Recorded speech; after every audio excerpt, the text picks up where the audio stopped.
Bueno, buenos días a todos y también a los que nos ven por Facebook. Hoy vamos entonces a estudiar la conferencia número 17. Esta conferencia se llama Los 3 factores para la revolución de la conciencia. El objetivo de esta conferencia podemos definirlo como la síntesis de todo el trabajo que nosotros vamos a hacer. La síntesis.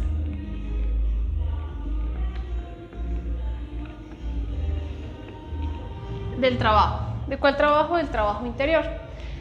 A lo largo de toda la historia y de todas las grandes culturas, grandes religiones, se ha hablado de un aspecto que se conoce como la Trinidad, ¿sí? O la Santísima Trinidad. Todas las grandes culturas en la antigüedad tenían digamos que como esta figura piramidal. Pero ¿qué significaba esto? Nosotros pensamos que solamente la tenían los egipcios, pero si vamos a mirar acá en Perú, en Bolivia, hay grandes estructuras donde también se muestra esos tres principios, que era lo que estaban mostrando en aquella sabiduría universal. Si vemos aquí en México, acá en Colombia, en la antigua China, siempre han tenido estructuras piramidales. Bien, vamos a ver entonces que dentro de todo ese gran conocimiento siempre han existido 3 fuerzas. Esas 3 fuerzas en nuestra cultura occidental las conocemos como la Santísima Trinidad. Pero el error en el que caemos todos nosotros es en pensar que estas 3 fuerzas están afuera, ¿sí? Que están entre un templo o en una religión o con una persona en particular, exactamente. Pero lo que vamos a entender en esta conferencia es que esas 3 fuerzas están dentro de nosotros de instante en instante. Estos 3 aspectos son los que van a hacer toda la revolución de la conciencia. Acá lo conocemos como el Padre, como el Hijo y como el Espíritu Santo. Es importante tenerlo en cuenta. Estos 3 aspectos son los que van a hacer toda la revolución para que nosotros podamos sacar toda la sabiduría de nuestro mundo interior. Son los que nos van a ayudar a hacer todo el trabajo que debemos cada uno de nosotros hacer. Pensamos entonces que en la existencia nosotros nacemos, crecemos, nos reproducimos y morimos, pero ¿cuál es el objetivo realmente de este trabajo? Pues venir a hacer algo más objetivo. Esa es como la síntesis de todo este trabajo que nosotros vamos a hacer. Bien, entonces empezamos primero diciendo que vamos a tener un 1% de conciencia por el Padre, un 1% de conciencia por el Hijo y un 1% por el Espíritu Santo. Este es el 3% de conciencia que va a hacer toda la revolución. Cuando nosotros hablamos del Padre, estamos refiriéndonos directamente a la sabiduría. Cuando hablamos de la fuerza del Hijo, estamos hablando de la justicia. Y el Espíritu Santo está relacionado con el poder. Nosotros siempre que tenemos un conflicto o algún problema o alguna crisis, siempre decimos, Dios mío, por favor, dame sabiduría, ayúdame con esto. Pero nosotros mismos debemos darnos cuenta de que el Padre está dentro de nosotros. Desgraciadamente uno busca a Dios afuera, lo busca en un templo, lo busca en algún culto, cuando realmente Dios está dentro de nosotros. Dentro de nosotros aguarda esa chispita de conciencia que tiene todas las capacidades para hacer todo un trabajo y toda una creación. Y que tiene esas 3 fuerzas. Y que tiene esas 3 fuerzas. O sea, cada persona tiene estas 3 fuerzas. Entonces, el Padre es la sabiduría, el Hijo es la justicia y el Espíritu Santo es el poder. Esto está relacionado entonces con lo que vamos a llamar, por un lado, el Padre es entonces el sacrificio por la humanidad. El Hijo está relacionado con la muerte psicológica.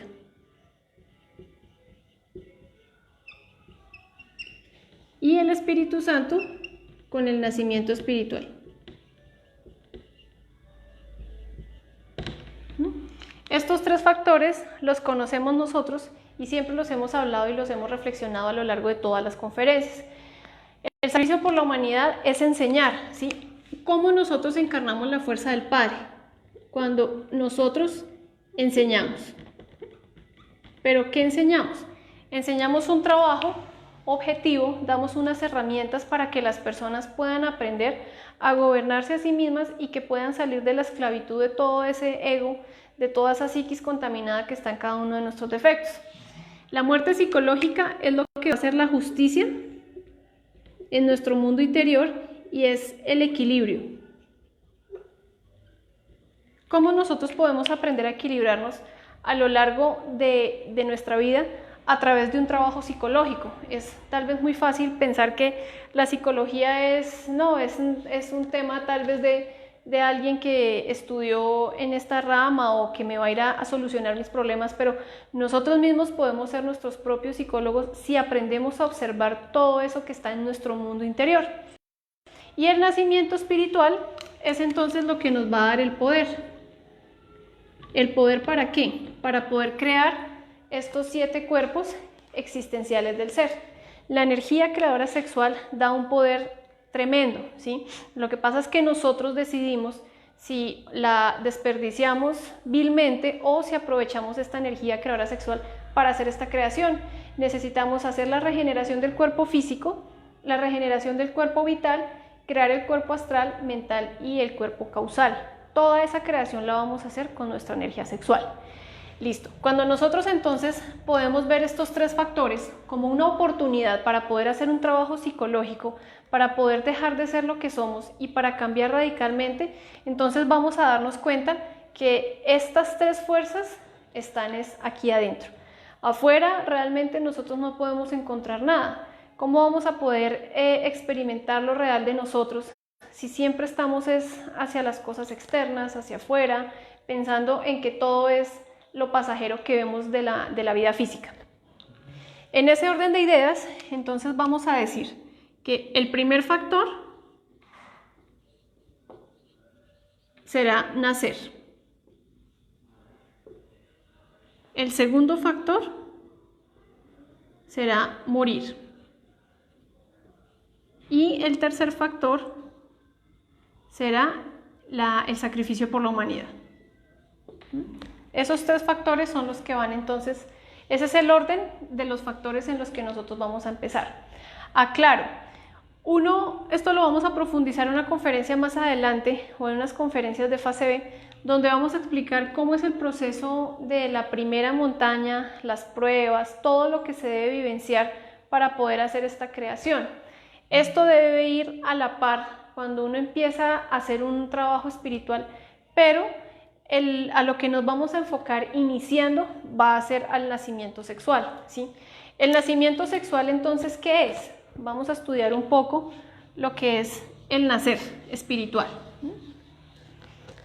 Entonces, siendo el primer factor, el nacimiento espiritual, vamos a hacerlo en el sexo. En el sexo es donde el hombre y la mujer tienen toda la capacidad para hacer una creación, ¿sí? Así como nuestro cuerpo físico salió del sexo, de la unión de un hombre y una mujer, un esperma y un óvulo, asimismo nosotros tenemos que ir a hacer toda esta creación en el mismo sexo. Para esto, entonces vamos a contar con una tierra masculina y la tierra femenina o el aspecto femenino. Veamos entonces que esto forma también ese madero. La parte vertical está relacionada con el padre, con la parte activa, ¿sí? Y la horizontal está relacionada con la fuerza de la madre. Es decir, que cuando un hombre y una mujer se unen sexualmente, pues lo que se está haciendo es una unión donde se van a manifestar estas 2 fuerzas. Es que uno realmente desconoce todo lo que se da en el sexo, ¿sí? Uno solamente ve el sexo como placer, diversión, lujuria, algo pecaminoso, pero si nosotros nos diéramos la oportunidad de ver el sexo de una forma diferente, vamos a darnos cuenta que hasta esa misma energía creadora sexual está íntimamente relacionada con la salud de nuestro cuerpo físico. En el hombre, entonces, esta energía se conoce como el líquido seminal. La mujer también tiene una energía sexual y está contenida en toda la vida del óvulo. Cuando se unen estas dos células, pues se da una nueva creación. Entonces es lo que conocemos como la gestación de un hijo. Pero nosotros no solamente vamos al sexo a reproducirnos, uno también va al sexo es a hacer algo superior. Lo que pasa es que uno piensa que el sexo es solamente lo que podemos ver acá, ¿sí? Entonces uno no piensa que en el sexo se pueda fortalecer el amor. Uno ve incluso al sexo con violencia, uno va al sexo de forma violenta. Uno en el sexo, es triste que uno le pregunta a las personas para qué sirve el sexo y las personas dicen, no, placer, diversión, orgasmo, satisfacción o reproducción, pero ¿en dónde queda el amor? Nadie dice que en el sexo se puede ir a experimentar realmente el verdadero amor. ¿Qué posibilidades superiores tenemos nosotros en el sexo?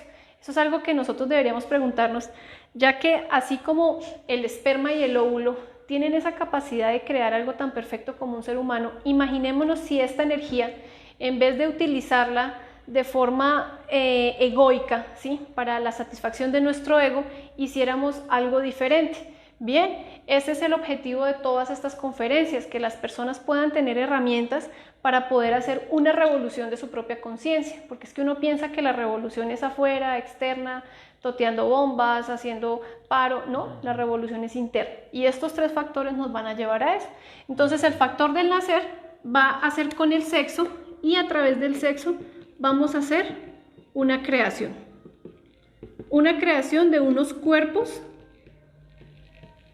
existenciales del ser, para que el ser tenga manifestación en todas las dimensiones de la naturaleza. ¿Cuál va a ser el fundamento del factor del nacimiento? El fundamento es la castidad. Lo escribo bien grande para tenerlo muy presente y muy en cuenta. Castidad no es abstención del sexo. Es un concepto equivocado el que tenemos cuando las personas dicen, no, es que es casta o es casto porque no tiene sexo. La castidad es la pureza que yo tengo a nivel mental, a nivel emocional y a nivel físico para ver el sexo. Una persona puede tener total castidad practicando el sexo. ¿Por qué? Porque veamos que las antiguas culturas que entendían que si está la fuerza activa del padre y la fuerza receptiva de la madre, eso era como un ritual de amor, de respeto a sí mismo, de respeto a la pareja y hasta al mismo Dios. ¿Por qué? Porque si Dios está dentro de nosotros y Dios nos da la energía de vida que está en nuestras aguas sexuales, en nuestros fluidos sexuales, pues allí se entiende entonces que cuando se da la unión sexual entre un hombre y una mujer, también está ahí metida esa parte superior. Yo no puedo pretender hacer un trabajo, querer hacer un trabajo, y eso lo reflexionábamos qué día con Camilo, de querer hacer un cambio, pero en el sexo voy a comportarme de forma violenta, adultero, tengo mi matrimonio, pero me la paso pensando en fulana. Esas cosas hacen que uno no valore lo que es realmente el sexo. Entonces no podemos sacar al sexo de un trabajo espiritual, ¿sí? Hay que aprender a ver que la energía creadora sexual y la castidad es con lo que vamos a hacer toda la creación. Es decir, que debemos aprender a valorar nuestra energía creadora sexual. Si nosotros no la valoramos, pues realmente nunca vamos a hacer nada. Siempre vamos a vivir en la horizontal, nacer, crecer, reproducirnos, envejecernos y morir. Y otra vez retornar para seguir haciendo lo mismo, para seguir cayendo en el error, para seguir sufriendo, para seguir metiéndonos en crisis, pagando por los defectos, bueno, en fin, cobrando, pagando, todo eso, pero nunca vamos a hacer algo para nosotros. Entonces, ¿la castidad qué es? La castidad es que yo puedo incluso escuchar la palabra sexo y no me imagino todo ese morbo o todo ese tren de conceptos que tengo del sexo, sino uno empieza a ver que el sexo, si está en la fuerza del padre y de la madre, pues es algo muy sagrado. El sexo es algo superior, es algo sagrado y como dice un maestro por ahí, ¿sí? Es de estúpidos o es de idiotas uno divertirse con la energía sexual, cuando esa energía sexual lo que puede hacer es una creación de todo nuestro mundo interior.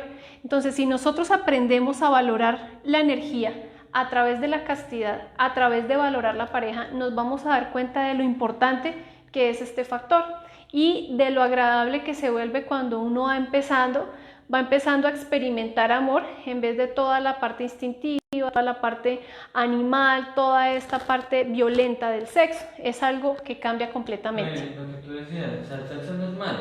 No, el sexo no es malo. El sexo, lo malo es lo que uno hace en el sexo, lo que uno cree del sexo y para lo que uno piensa que sirve el sexo. Dios creó al hombre y creó a la mujer precisamente para que hubiera a través de la unión sexual una oportunidad de crecer espiritualmente. Bien, entonces vamos a ver que hay unos pasos para practicar el suprasexo. Entonces coloquemos acá pasos. La práctica de sexo con amor. Para el suprasexo. Entonces los pasos para hacer esta práctica con amor, donde el fundamento no es llegar al orgasmo, es llegar a ahorrar esa energía y transmutarla. Entonces el primer paso es hacer el belly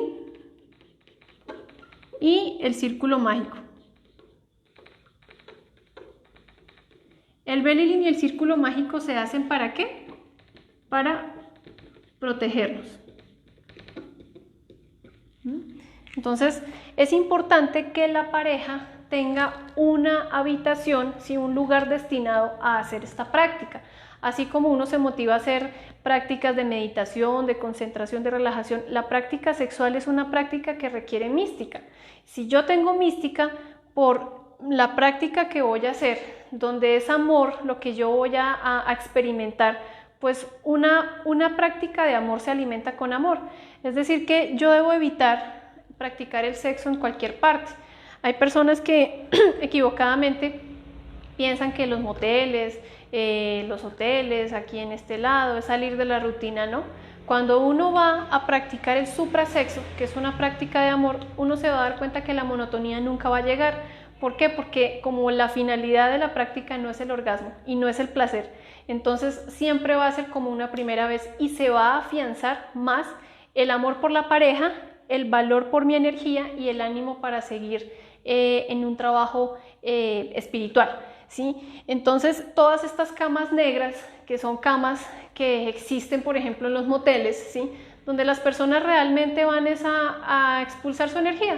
Una pareja va a un motel ¿a qué? Es curioso que en algún momento estábamos dando una conferencia en un hotel y llega un señor con la esposa, bueno, la esposa o con la mujer y todo afanado, necesito que por favor me alquile una habitación, es que tengo una necesidad urgente.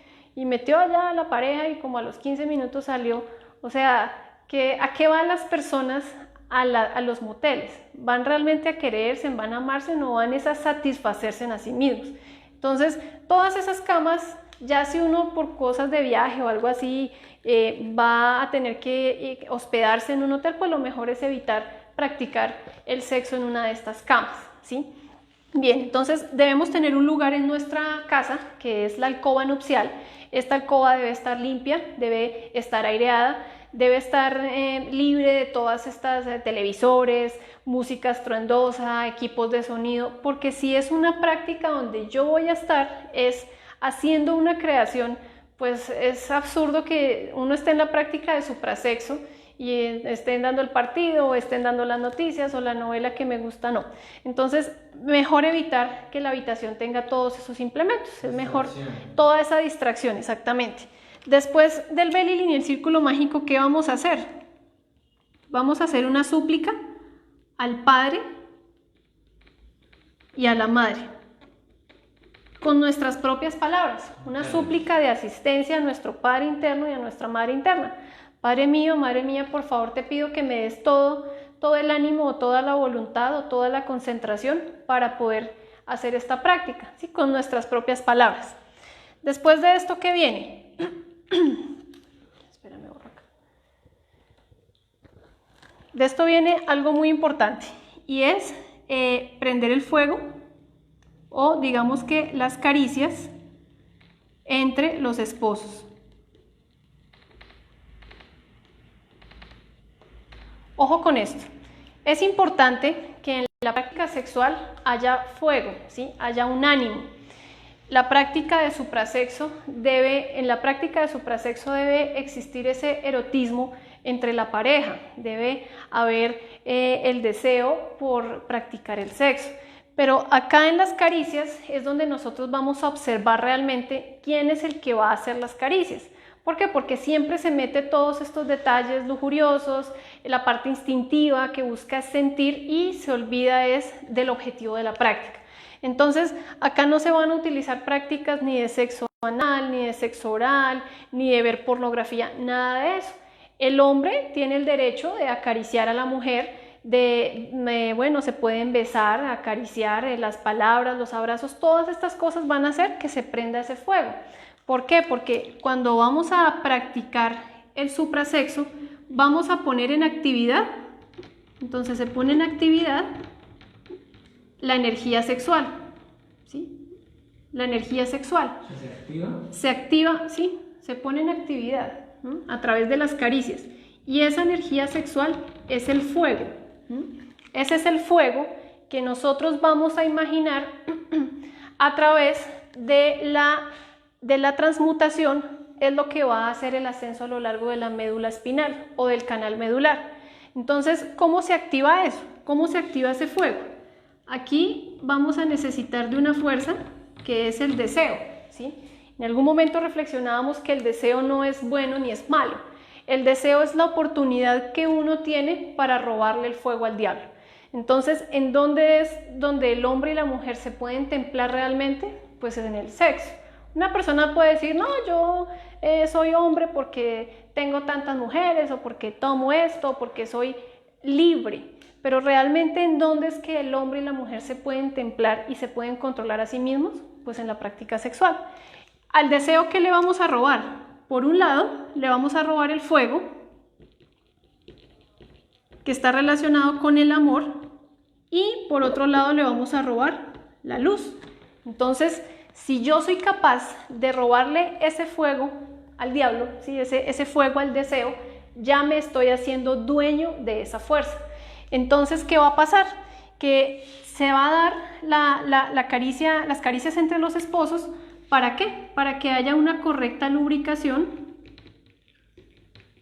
del yoni. Recordemos que el yoni es el órgano sexual femenino. ¿Cuál es la potencia de la mujer? La potencia de la mujer es la lubricación. Es muy triste y los seres humanos desconocemos que el aparato sexual femenino es tan perfecto que así como puede tener una flexibilidad y puede expandirse para poder dar nacimiento a un bebé, ¿por qué entonces la mujer siempre tiene que sangrar cuando va a perder la virginidad? Si el órgano sexual es algo tan perfecto, porque nosotros vamos con violencia al sexo. Realmente el himen es algo sagrado también y muchas culturas en la antigüedad lo entendían. Cuando el hombre tiene la capacidad de que la mujer pueda recibir de forma correcta el falo, el órgano sexual femenino lubrica de tal forma que no hay agresividad, no hay dolor, no hay esa incomodidad que se siente. Entonces es importante que estas caricias sean con amor, ¿sí? El hombre tiene el derecho con la mano de verificar si ya el yoni ya entró pues en actividad. ¿Para qué? Para que podamos pasar entonces al cuarto paso. ¿El cuarto paso cuál es? Ya viene entonces la unión sexual. Es decir, la inserción del falo y del útero. Y esto forma la cruz, ¿sí? Para esto se necesita una tierra masculina y una tierra femenina. Hombre con hombre no pueden crear nada. Amor no pueden crear. Mujer con mujer tampoco. Para eso se necesitan las dos tierras. Entonces, si uno se da cuenta, hasta en la misma práctica de sexo están los 4 elementos. Está la tierra, está el agua, está el fuego y está el aire, que es a través de lo que vamos a hacer la transmutación. Listo. Después de esto, ¿qué viene? Acá entra algo muy importante y es la concentración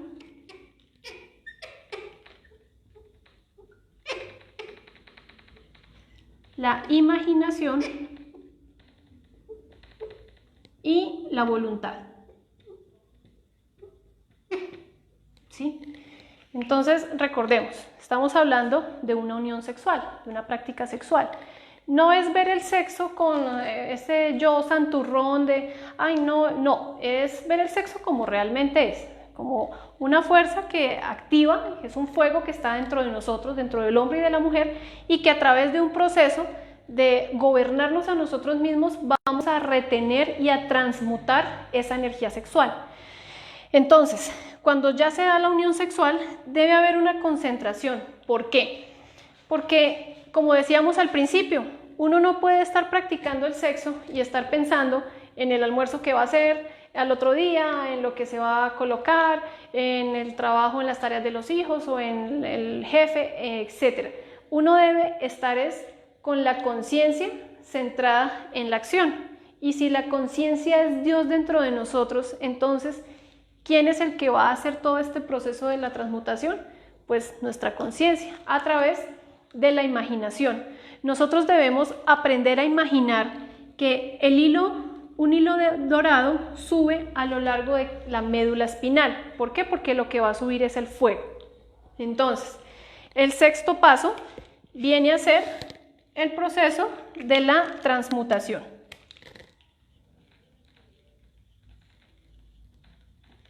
La transmutación. La transmutación se divide en tres pasos. Entonces, el primero es inhalar,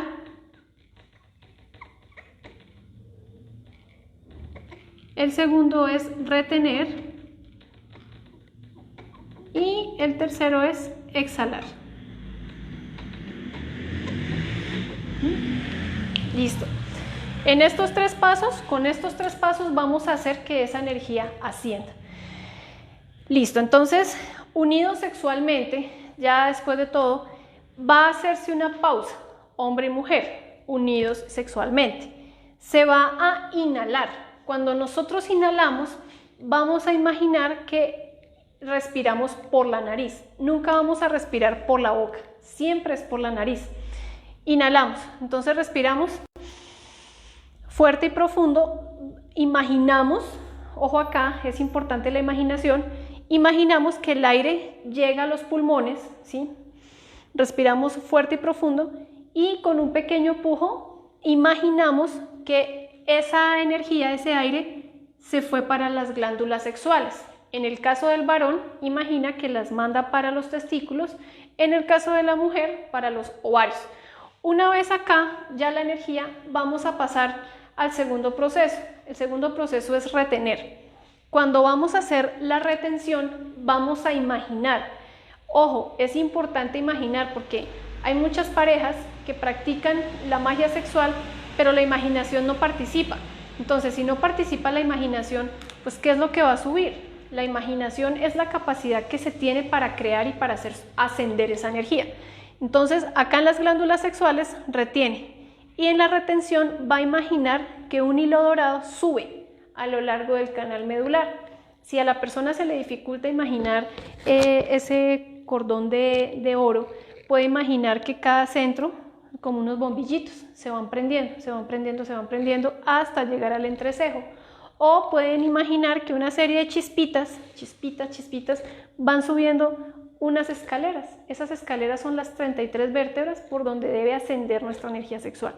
Recordemos, como decía Einstein, la masa se transforma en energía. La energía se transforma en masa. Lo que vamos a transmutar es la vida del esperma, es la vida, la energía de vida del semen, la energía de vida del óvulo. No es que vamos entonces aquí a llenar la columna vertebral con el fluido seminal, no, es transmutar. Esos vapores sexuales son los que van a hacer el ascenso. Estamos transmutando la energía. ¿Cómo es este proceso? Entonces, decíamos que se inhala aproximadamente 10 segundos. Inhalamos, retenemos otros 10 segundos o la capacidad pulmonar que cada uno de nosotros tenga. Y al exhalar, vamos a hacerlo también en unos 10 segundos aproximadamente. ¿Con qué vamos a exhalar nosotros? Con el mantra I, A, O. Este es el mantra que se utiliza para la transmutación sexual. Entonces, la pareja hace una pausa, hace la inhalación, luego la retención, imagina que sube la energía hasta el entrecejo y exhala y... Si hay potencia, si hay buena potencia tanto en el varón como en la mujer, pues puede hacer otra vez el mismo proceso, pero va a exhalar con la A, ¿sí? Inhala, retiene, imagina que sube el hilo de oro y exhala con la A. Luego vuelve a hacer el mismo proceso de inhalación, de retención y de exhalación, pero con la O. Cada proceso para cada vocal, ¿sí? Esto es una transmutación, I a O. Si la pareja se une sexualmente y van a empezar a hacer la transmutación, pero de pronto el hombre nota que baja un poco la potencia, entonces no importa, pueden inhalar, retener, exhalar con la I y vuelven otra vez, cambian de posición, siguen con movimientos suaves para que la energía no se desborde y vuelven y hacen una pausa. Como ya se hizo el proceso con la I, entonces ¿cuál seguiría? Sigue la A. Si quieren, otra vez vuelven, cambian de posición, lo que quieran hacer y vuelven otra vez, hacen el mismo proceso y exhalan con la O. Luego vuelven a iniciar otra vez con la I y así sucesivamente. ¿Cuánto puede durar esta práctica? Lo que la pareja disponga, ¿sí? Al principio la práctica tal vez dura media hora, 40 minutos, ¿sí? Pero a medida de que se va estudiando, práctica por práctica, se va a rescatar algo que se conoce como la verdadera potencia sexual. Nosotros al principio llegamos incluso a la misma práctica del suprasexo, cuando llegan las parejas y quieren empezar a practicar el suprasexo, que es lo ideal, se inicia entonces con todo el ego, con todos los yoes lujuriosos alborotados, ¿sí? ¿Por qué? Porque es importante ir a comprender a un yo que es de la lujuria, que se conoce como el yo fornicario. Este yo fornicario es el que siempre quiere ir a expulsar la energía. Recordemos, fornicar viene del latín fornicare y significa desperdiciar. Entonces es absurdo pensar que fornicar es tener sexo antes del matrimonio o meterme con otra pareja. Cuando uno se mete con otra persona es adulterio. La fornicación es desperdiciar. Y nosotros lo que más hacemos es desperdiciar nuestra energía sexual, es decir, todas las aguas sexuales, porque a nosotros nadie nos ha enseñado que en el sexo se puede hacer una creación superior, que el sexo es para ver con respeto, para ver con valor a la pareja y a la energía creadora sexual. Entonces, cuando comprendemos este defecto a través del trabajo psicológico, vamos y miramos por qué siente uno el deseo de fornicar, con cuántas personas lo he hecho, si uno puede llegar a tener la capacidad de hasta contar, ¿sí? Cuántas fornicaciones ha hecho en su existencia a través de la masturbación, de la pornografía, de todas estas cosas, vamos a ir comprendiendo un buen aspecto del fornicario y va a llegar un punto donde uno va a sentir como un arrepentimiento y eso es del corazón, uno se va a dar cuenta que realmente desperdició muy inútilmente su energía en procesos que no valían la pena. Entonces cuando uno puede hacer eso, va a aparecer la verdadera potencia. Entonces la potencia ya no nos la va a dar la actriz tal o la imagen pornográfica tal o esta escena de sexo, no. Ya la potencia es algo que el hombre va a experimentar en su propio falo. Ya va a poder comprender todos estos procesos que lo lleva a uno a la impotencia. Hay unos defectos que lo llevan a uno a la impotencia sexual. En el caso de la mujer, ¿sí? La frialdad sexual, que no hay lubricación, se tiene el deseo pero se va a dar la unión sexual y no puede. Bueno, hay que ir a estudiar psicológicamente porque en un principio este yo, ¿sí? La lujuria, va entonces a decir, listo, usted va a rechazar todo lo que yo le he dado a usted en el sexo, entonces mire a ver de dónde va a sacar la potencia. Pero cuando uno confía en su ser, hace un trabajo de comprensión, hace un trabajo psicológico, entonces este aspecto se liquida y va a aflorar la verdadera potencia. ¿Cómo más tal vez se pueda poder aprovechar esto? Cada vez que se hace una práctica sexual, si una práctica de suprasexo, uno debe así sea al día siguiente, sentarse a estudiar la práctica. ¿Por qué? Porque hay algo real, y es que al principio empieza a moverse todos estos aspectos, la lujuria, y hay unas cosas que se conoce como el instinto. Entonces el instinto lo lleva a uno a unas sensaciones que la persona puede decir, no, es que es difícil uno poder no sentir placer en el sexo. Pero si usted coge la práctica, ¿sí? Digamos que tenga la posibilidad de hacerla en la noche, al día siguiente en algún momento se sienta y estudia, ¿sí? La coloca, práctica sexual tal. Bueno, sentí demasiada carga en la parte sexual, o sentí muchas sensaciones a lo largo del cuerpo, pensé en fulano o pensé en fulana, o recordé tal escena, o se me aparecieron tales cosas. Eso hay que ir a observarlo y vamos a matar, a pedir muerte a eso. ¿Qué va a pasar? Que en la próxima práctica sexual estas sensaciones van a ir reduciendo poco a poco, hasta que ya uno practica el sexo completamente con la castidad, es decir, que no se atraviesa ni un mal pensamiento, ni de morbo, ni de uy, esto, tal cosa, no, simplemente se va a hacer una práctica de amor, y el amor y el placer son dos cosas muy diferentes. Y va a ser más una sensación de amor. Claro, son sensaciones superiores, ¿sí?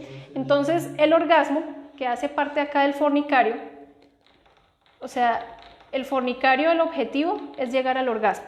Entonces, cuando alguien se ha podido dar la oportunidad de practicar el sexo de otra forma, ese orgasmo es tan inferior a lo que una persona experimenta cuando cuando la energía sexual va subiendo.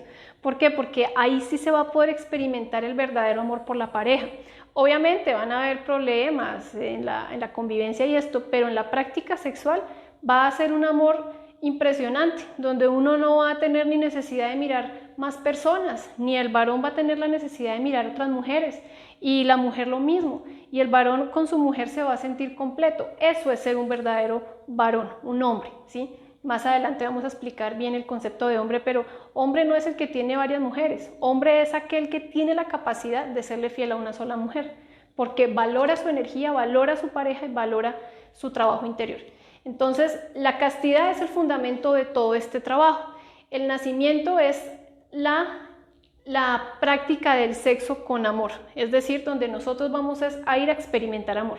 No vamos a ir a divertirnos con nuestra energía creadora sexual, sino vamos a hacer una creación. Eso es lo relacionado con el factor nacer. ¿Hay alguna pregunta? ¿No? Bien.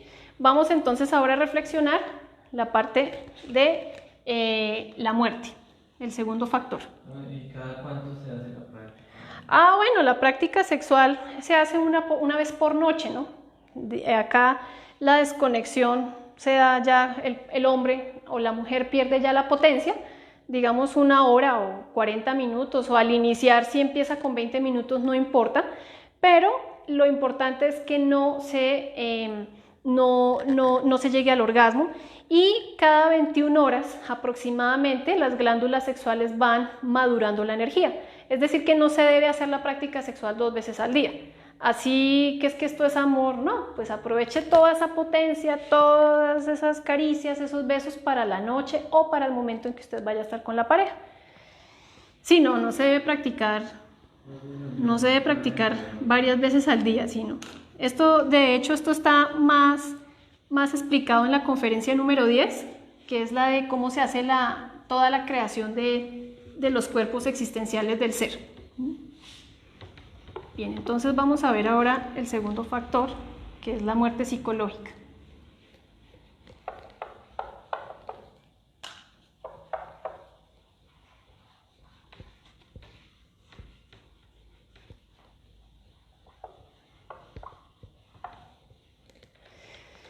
Listo, entonces el segundo factor.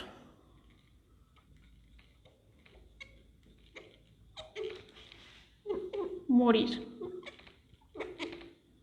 ¿Morir a qué? Vamos a morir a nuestra psicología equivocada, ¿sí? No hemos reflexionado que somos 3 cosas, y que dentro de esas 3 cosas somos un cuerpo físico, somos una psiquis y tenemos un espíritu. ¿Qué podemos ver nosotros en nuestra psiquis?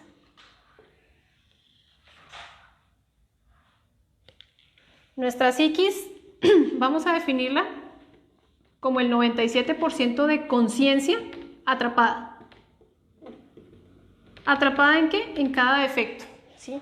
Entonces, como está acá, tenemos una envoltura seminal, tenemos una conciencia atrapada, un alma, que algunas personas lo hablan como el aura. Todo esto está atrapando conciencia. Es decir, que nuestro Cristo, nuestro ser, la parte superior de nosotros, está fraccionada y está atrapada en todo esto.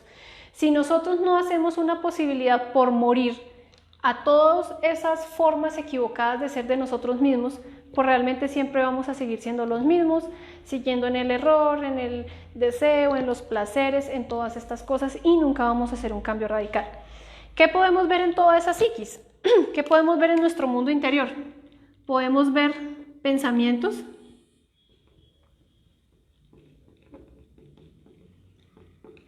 podemos ver deseos, podemos ver también recuerdos, podemos ver charlas, que de hecho va a ser la conferencia que vamos a ver mañana, charlas entre los yoes, entre nuestros propios yoes. Podemos ver estados equivocados,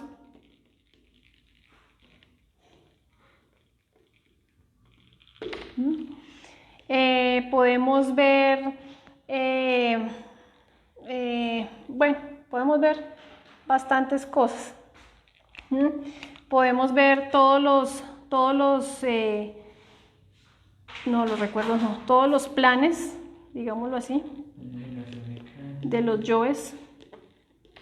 Podemos ver también como esa imaginación mecánica, etcétera. Todo esto es nuestro 97% de conciencia. Y todo esto son chispitas de conciencia que se atraparon en un defecto. Listo. Cuando nosotros vemos que tenemos la oportunidad de hacer una autoobservación a todo este mundo interior, vamos a llegar realmente a conocernos a nosotros mismos. Esto lo va a hacer un sentido que está atrofiado. Se conoce como la autoobservación.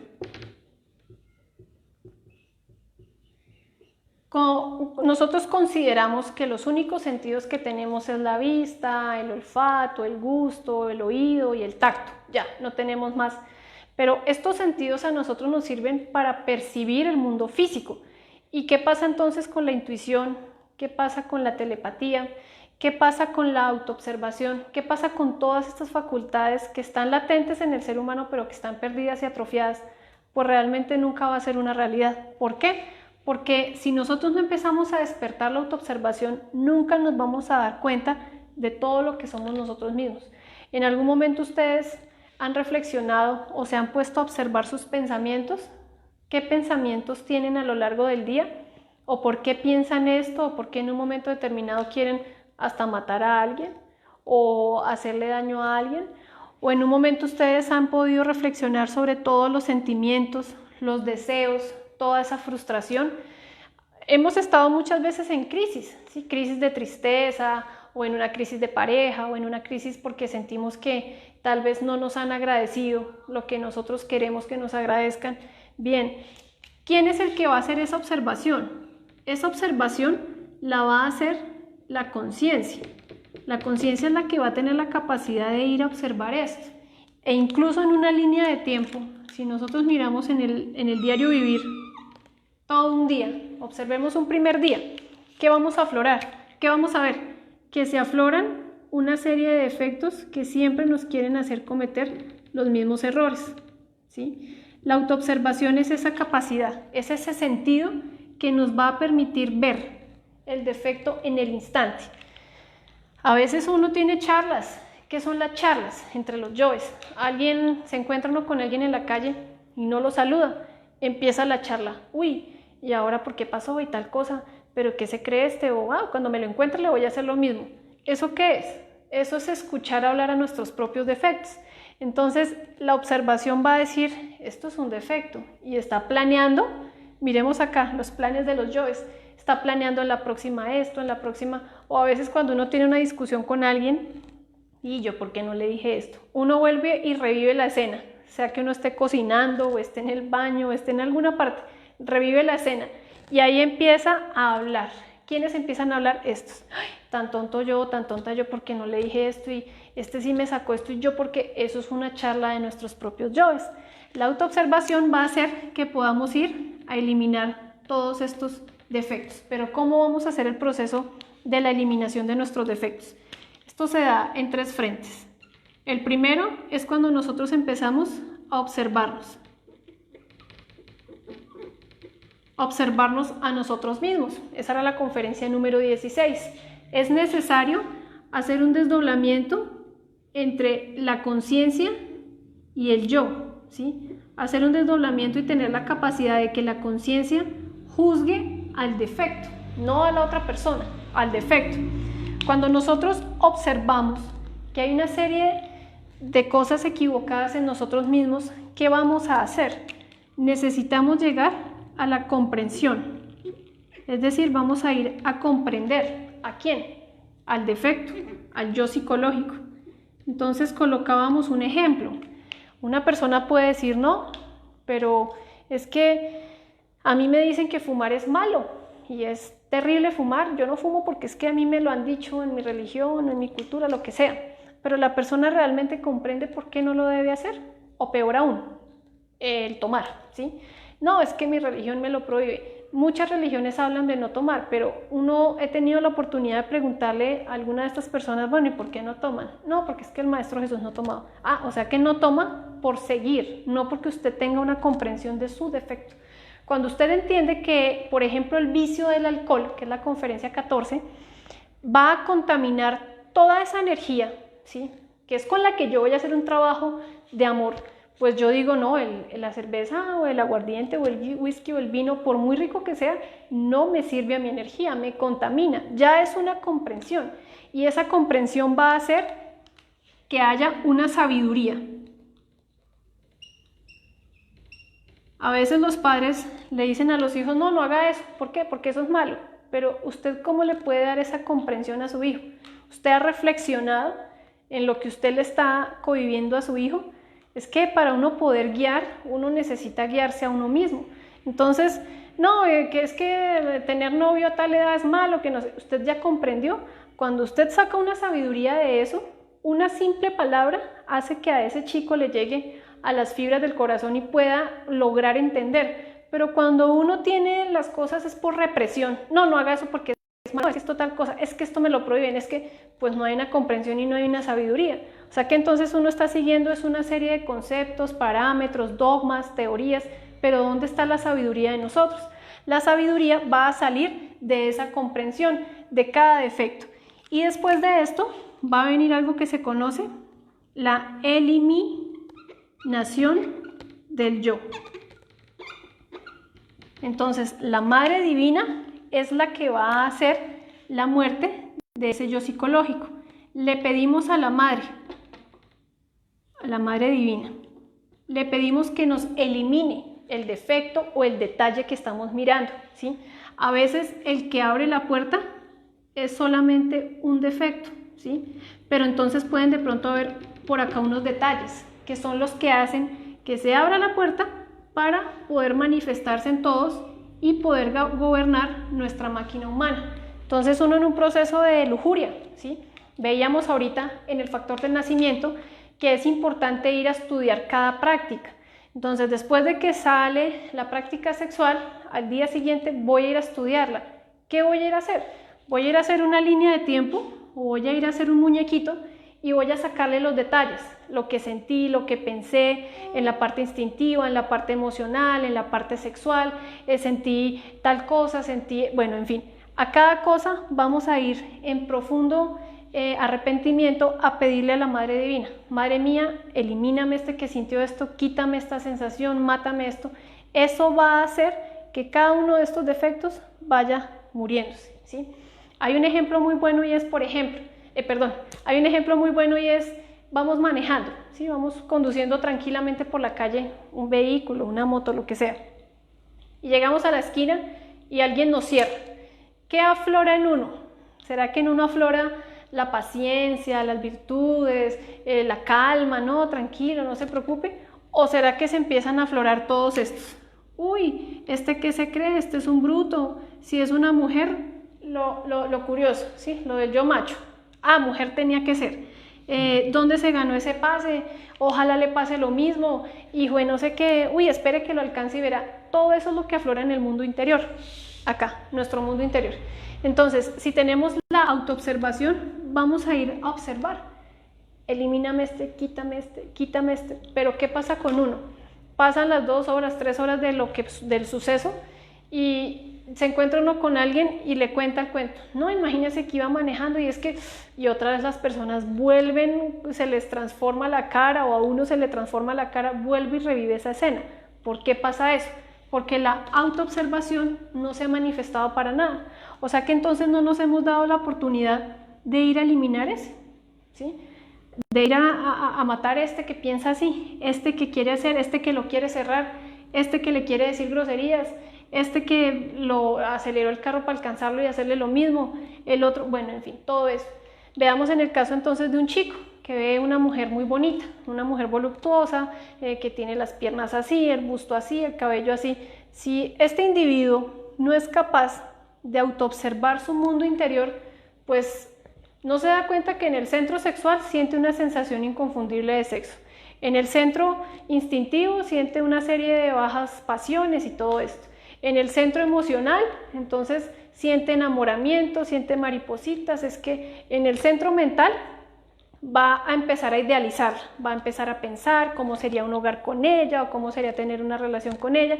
Y en el centro motor, vaya, háblele, pídale el teléfono, pídale una cita. Esa es la autoobservación, poder darnos cuenta de todo lo que se está manifestando en nuestro cuerpo físico, en un momento, en un instante. Eso es aprender a vivir el aquí y el ahora. A medida de que va despertando la autoobservación, también esto va despertando. Es decir, que se agudiza más ese sentido y nos vamos dando cuenta de esa olla podrida que tenemos por dentro, ¿sí? Que es lo que nos hace a nosotros tener esa fealdad psicológica. Entonces, la autoobservación también, ¿cómo la podemos desarrollar?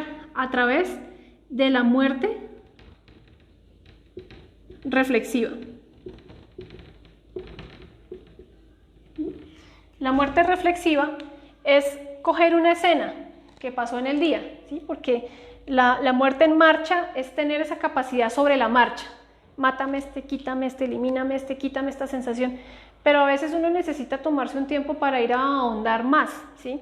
Hay cosas muy traumáticas, tal vez, ir a mirar cuándo creó su defecto de la lujuria en esta existencia, o ir a entender por qué le cae mal a alguien. Para eso sí necesitamos hacer una muerte reflexiva, es decir, que vamos a buscar un lugar, bien sea en una hoja o bien sea de forma cómoda en un proceso de meditación, vamos a ir a colocar al yo, ¿sí? Y vamos a sacarle detalles y detalles y detalles. ¿Por qué me cae mal esta persona? Ah, es que hace tanto tiempo me hizo esto, habló esto de mí, me calumnió. Bien, listo. Entonces uno puede ver de qué forma puede ponerse en el lugar de esa persona, que eso lo vamos a ver en la conferencia de mañana. Y así que va a pasar que la autoobservación se va a agudizar más. ¿Por qué? Porque van a haber más detalles que vamos a ver acá a través de la reflexión. Van a haber más detallitos que vamos a tener en cuenta. Entonces, cuando vuelva a pasar el evento, uno dice, ah, este es este detalle. Y tiene la oportunidad, como decía el compañero, de ser o de no ser. Shakespeare también lo decía. Exactamente. Shakespeare también decía ser o no ser. Esa es la cuestión. Entonces, uno decide ser cuando uno puede eliminar su defecto. O no ser cuando uno no le da la oportunidad al ser, sino al ego. Entonces, que se manifiesten todos estos, se le abre la puerta y el defecto es el que empieza a manipular a la máquina humana. Bien, eso es lo relacionado con la muerte psicológica. Hay que aprender a morir a todas nuestras formas equivocadas de ser. De la muerte psicológica, ¿qué va a salir? Va a salir la sabiduría. De ahí va a aflorar la verdadera sabiduría. Y una persona va a entender por qué hace lo que hace, por qué dice, lo que dice, por qué actúa de esa forma, o por qué está afligido, o por qué está triste, o por qué está en una sensación de venganza o de rencor. Eso va a ser la muerte psicológica, y ese va a ser el trabajo que va a hacer la justicia del equilibrio interior dentro de nosotros. Es la fuerza del Hijo en cada uno de nosotros. Y para finalizar, vamos a ver el tercer factor. ¿Alguna pregunta de la muerte psicológica? ¿Sí? No. ¿No? Bien.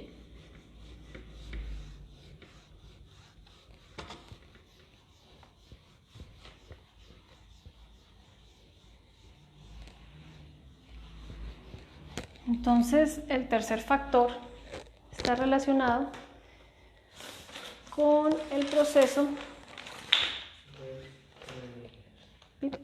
Sí. Tercer factor. Se llama el sacrificio por la humanidad. ¿Qué es el sacrificio por la humanidad? El sacrificio por la humanidad es despertar. Entonces, definámoslo como despertar el amor desinteresado.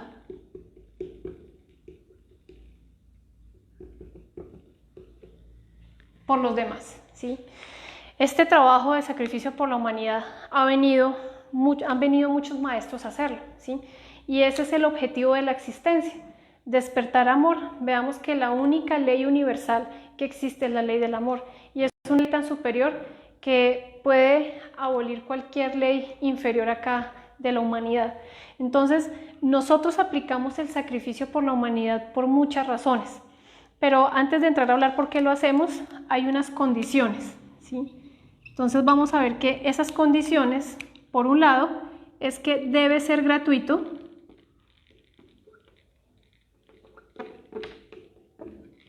debe ser para todo el mundo, o sea, para todas las personas. Acá no se tiene en cuenta la clase social, la riqueza, el color, el sexo, la orientación de la cultura, nada de eso. Acá se ve que es un conocimiento de la conciencia para la conciencia de las personas. Este conocimiento no es ni para la personalidad de fulano, ni de sutano, ni de pepito, porque a la personalidad no le interesa esto. Esto es para la conciencia de cada uno de nosotros. Y si es para la conciencia, debe ser completamente gratuito. Ese fue el error de la mayoría de las religiones que existen hoy en día. Todo lo cobran. Cobran los sacramentos, cobran una cosa, cobran la otra, una misa, una cosa de estas, absolutamente todo se cobra. Entonces ya ese amor ya no existe, ya es un interés. Para uno, sí, un negocio. Ya entonces para uno sería fácil, ay no, hoy voy a cobrar tanto por esta conferencia, no. La sabiduría es el principio de todo. Y este conocimiento es tan costoso que no tiene con qué pagarse, ¿sí? Eso ya es algo completamente del espíritu, digámoslo así. La sabiduría es universal y está para todas las personas. Lo que pasa es que uno decide si se da la oportunidad de sacar esa sabiduría o de tenerla embotellada en todos sus defectos. Y por otro lado, es que no se debe mezclar. Si uno mezcla este conocimiento, ya deja de ser conocimiento, ¿sí? Ya cuando uno mezcla este conocimiento con otro conocimiento, ya pierde su objetivo, ya pierde su origen, ya no es lo mismo. Eso es como cuando uno tiene un perfume fino y lo mezcla con más alcohol. Ya no es en esencia el perfume fino, ya perdió ciertas características. Eso pasa con este conocimiento. Este conocimiento es tan puro que todas las 50 conferencias tienen claves importantes para el despertar de la conciencia. La persona no tiene que someterse a ningún brujo, ni a ningún chamán, ni de pagar entonces esto para que me hagan regresiones o para... No, cada persona puede aprender a hacer cada uno sus cosas, independiente. No se debe mezclar y no se debe adulterar. Es decir, no se le debe quitar ni aumentar. Tal cual, como está. Ese fue el error, por ejemplo, bueno, no hablo de religiones. Ese fue el error de algunas religiones. Quitaron entonces el factor del nacer, ¿sí? hablan solamente de la muerte psicológica y del sacrificio, pero el factor nacer consideran que por ser célibes, entonces ya están más cerca de Dios. Y recordemos que el celibato es un yo que lo hace sentir a uno bueno, que lo hace sentir a uno casto, pero todo su mundo interior, toda su psicología está completamente podrida. Veamos todos los casos que se ven en cultos, en ciertos, ¿cómo decirlo?, en ciertas religiones donde han aflorado una serie de delitos sexuales y eso. ¿Por qué pasa? Porque no hay un factor relacionado con la muerte psicológica que nos va a enseñar a eliminar todas esas formas de ser de nosotros mismos. Tampoco le podemos aumentar nada más. El conocimiento está claro en sus 50 conferencias, son 3 factores para la revolución de la conciencia, ¿sí?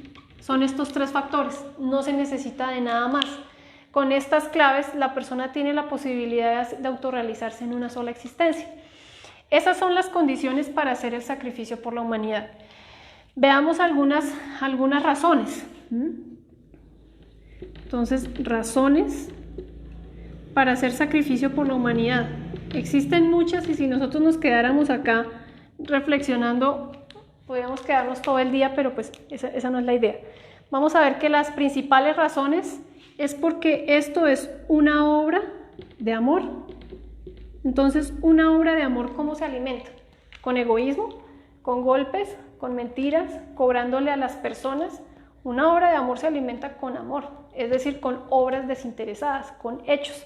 Veamos que todos los grandes maestros donde Jesús cobraba por lo que hacía, o donde el Buda cobraba lo que hacía, o donde Moisés cobraba lo que hacía, no, eso es porque por el interés de un número de personas, entonces prostituyeron las religiones.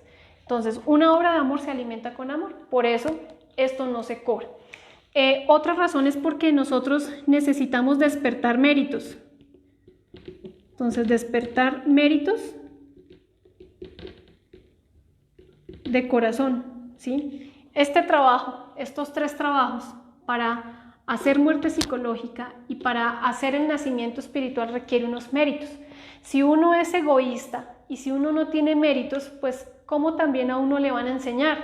¿Sí? El egoísta nace 10 veces más lento que aquel que hace sacrificio por la humanidad.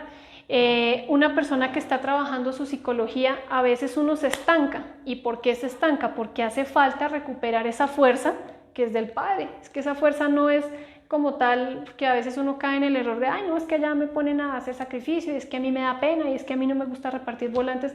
Es que no es por el grupo de personas, es porque su propio ser, así como usted le enseña a otras personas, a usted también le enseñan. Entonces, el factor de la muerte y el nacimiento le va a rendir más. También porque se debe karma de 7 existencias. Entonces, si nosotros nos queremos autorrealizar, que la autorrealización se logra en una sola existencia, pues necesitamos tener buenos ingresos para poder afrontar todos esos karmas que nosotros tenemos. También, ¿por qué más necesitamos hacerlo? Porque para el ser, la única razón es el ser. Es decir, que el ser es la única razón de ser. Muchas personas pueden tener estudios, carros, casas, viajes, experiencias de lo que quiera, pero al ser lo único que le interesa es el ser. Una persona muere y no se lleva nada, se lleva lo que hizo por su conciencia o por su espíritu. Si una persona trabajó sus defectos, eso se va a reflejar en la nueva existencia. Pero si nosotros aquí venimos es a hacer plata, a esto, a aquí, a divertirme con esto, a entretenerme con esto, pues realmente ese no es el objetivo. El ser le interesa son los seres, no la personalidad ni el bulto que uno ve acá, que se arregla bonito, que tiene esto, no, es para el ser directamente. ¿Por qué más nos podemos sacrificar por la humanidad? Para, digamos que para volvernos más profundos en el conocimiento. ¿Sí?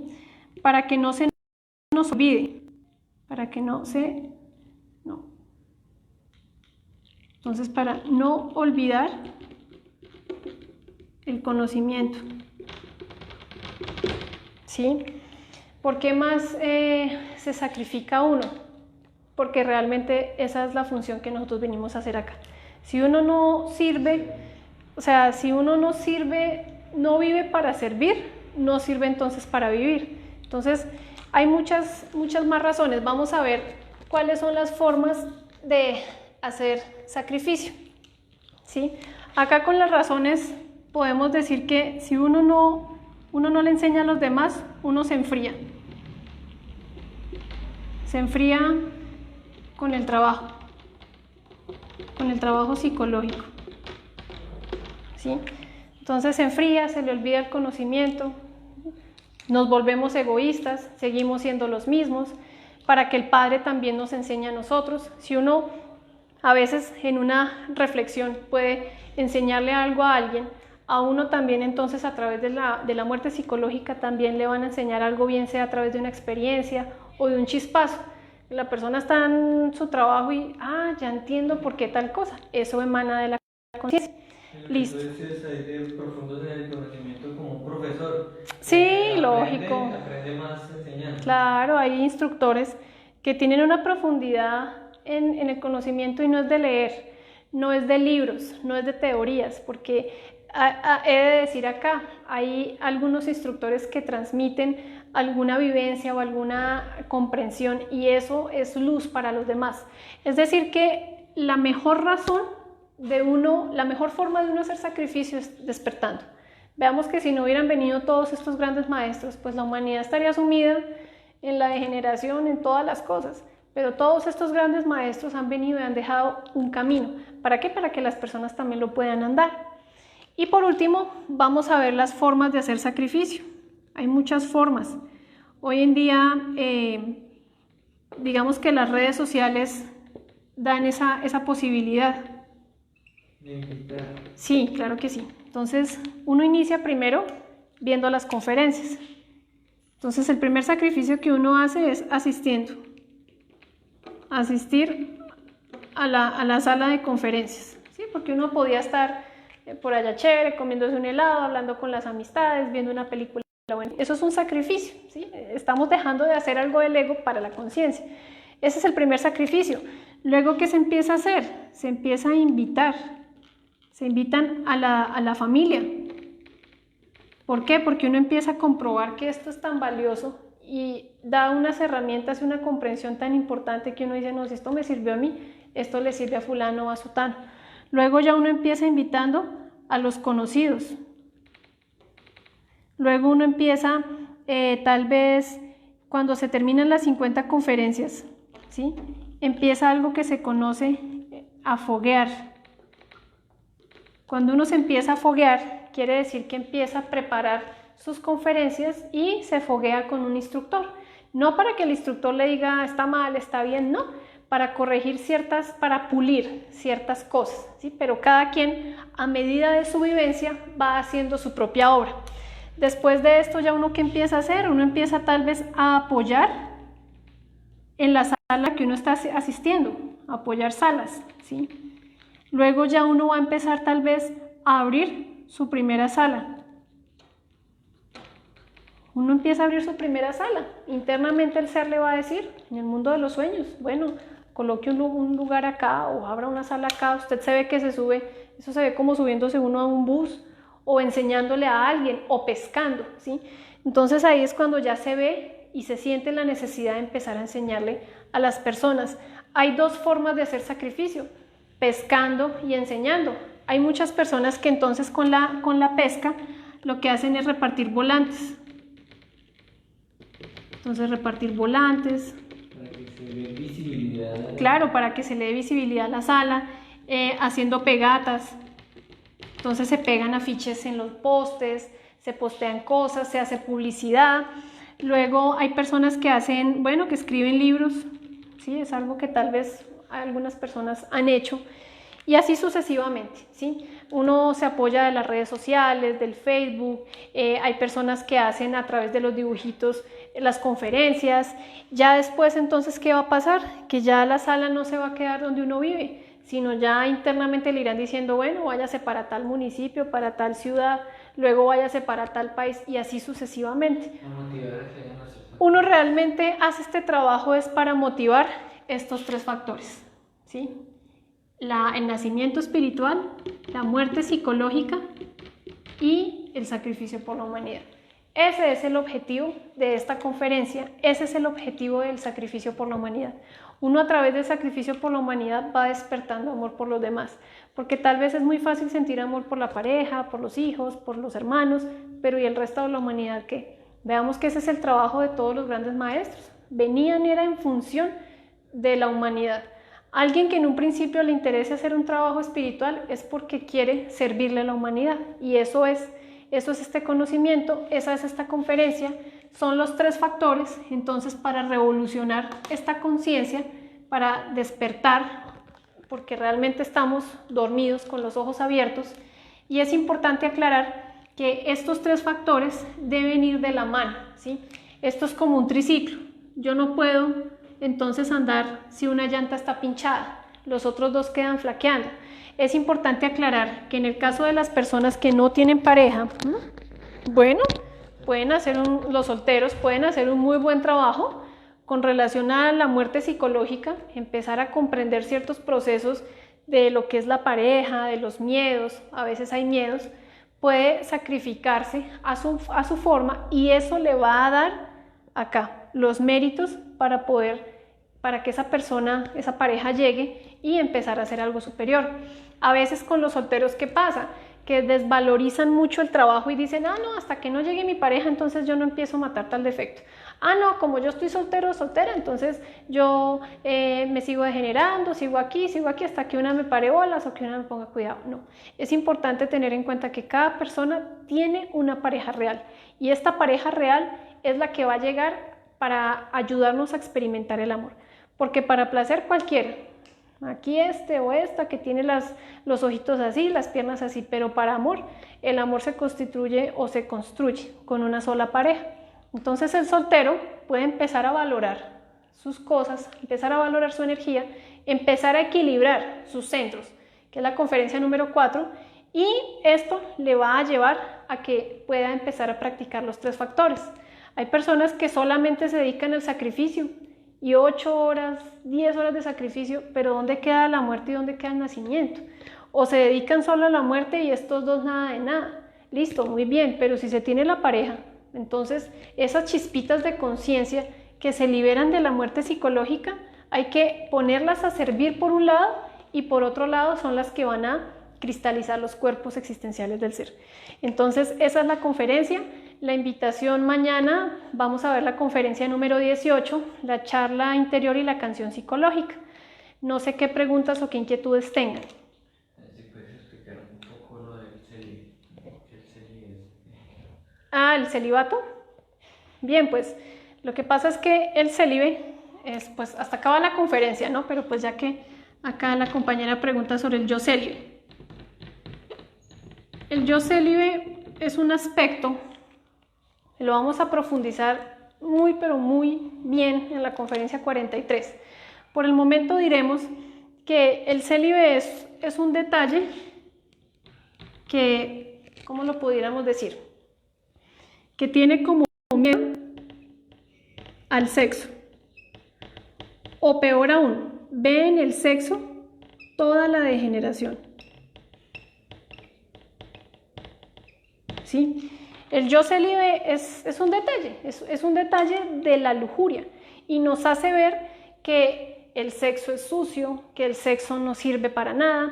Hay personas incluso de religión, de iglesia, que cuando uno les habla del sexo hasta hablan con asco, ¿sí? Dicen, no, es que el sexo definitivamente, si uno quiere estar con Dios no debe practicar el sexo. ¿Por qué tiene esa actitud hacia el sexo? ¿Cuál es la aversión o cuál es el miedo? ¿Será que ve en el sexo toda su degeneración y por eso rechaza el sexo? Recordemos que para eso se estableció el hombre y la mujer, para eso se estableció el matrimonio. Uno alimenta este defecto cuando empieza a rechazar a la pareja. Entonces, en el caso de la mujer, rechaza a la pareja, no acepta ciertas cosas, empieza a ver a la pareja como hermano o como hermana, llega a la rutina y lo saca del sexo. Entonces el célibe llega también por la máxima degeneración sexual de nosotros, porque uno ve las parejas comunes, ¿sí?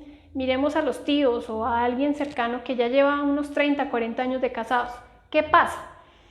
A través de toda la fornicación que lleva en su vida, lo que va a hacer es que ya le coge fastidio al sexo, entonces se vuelven como hermanitos. Este yo célibe lo que hace es que ya no, ya el sexo es para esto, ya es para divertirnos, ya para tal cosa, yo ya estoy muy viejo, yo ya tengo impotencia, yo ya tengo frialdad, yo ya no puedo practicar el sexo.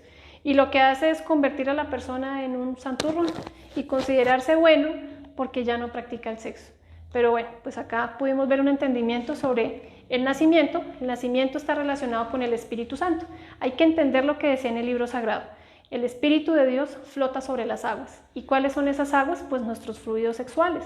¿Y cómo podemos hacer ascender esas aguas o esos fluidos sexuales? Pues a través de la magia sexual entre un hombre y una mujer a lo largo de la médula espinal. Eso es, no sé qué otras preguntas tengan, ¿no? Bien, entonces muchas gracias a los que vinieron acá. Gracias también a los que nos ven por Facebook. Nos veremos entonces mañana.